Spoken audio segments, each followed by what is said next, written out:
السلام علیکم ورحمة اللہ وبرکاتہ۔ الحمدللہ وکفا والصلاة والسلام علی عباده الذین اصطفى اما بعد اللہم صل علی محمد وعلی آل محمد۔ لمبے ناخن رکھنا حرام، خلاف فطرت اور کافروں کے ساتھ مشابہت ہے، جیسا کہ سیدنا ابو ہریرہ رضی اللہ تعالی عنہ کا بیان ہے کہ رسول اللہ صلی اللہ علیہ وسلم نے ارشاد فرمایا 5 چیزیں فطرت میں ہیں۔ نمبر 1 ختنہ کرنا، نمبر 2 زیر ناف والوں کی صفائی، نمبر 3 مونچھیں ہلکی کرنا، نمبر 4 ناخن تراشنا، نمبر 5 بغلوں کے بال اکھاڑنا۔ صحیح بخاری اور صحیح مسلم۔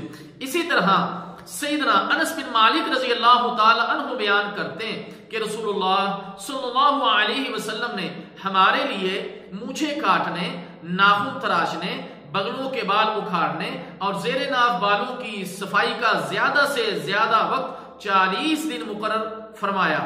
صحیح مسلم۔ سیدنا عبداللہ بن عمر رضی اللہ تعالی عنہ بیان کرتے ہیں کہ رسول اللہ صلی اللہ علیہ وسلم نے فرمایا مونچھیں کاٹنا، بغلوں کے بال اکھاڑنا اور ناخن تراشنا یہ واجبی سنت ہے۔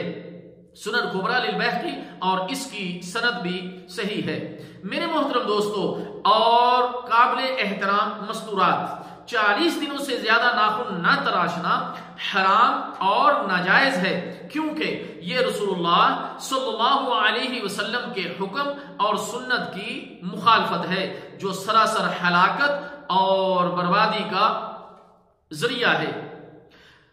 ناخن کاٹنے میں جو حکمت ہے وہ یہ ہے کہ جو ناخن نہیں کاٹتا وہ کفار کے ساتھ مشابہت اختیار کرتا ہے، اور دوسرا اس سے صفائی اور ستھرائی کا بھی اس میں عمل ہے، اس لیے کہ جب ناخن لمبے رکھے جائیں گے تو پھر میل کچیل جو ہے اس کے اندر جو ہے وہ جمع ہونے کا خطرہ ہے۔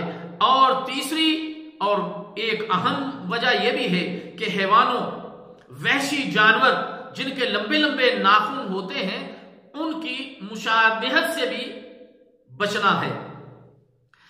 دیکھا گیا ہے آج کل عورتوں کی اکثریت ناخن لمبے رکھ کر پھر انہیں مختلف قسم کی رنگا رنگ نیل پالش سے رنگ کر وحشی جانوروں اور کفار کی مشابہت میں پڑی ہوئی ہیں، اور یہ منظر انتہائی قبیح اور غلط نظر آتا ہے۔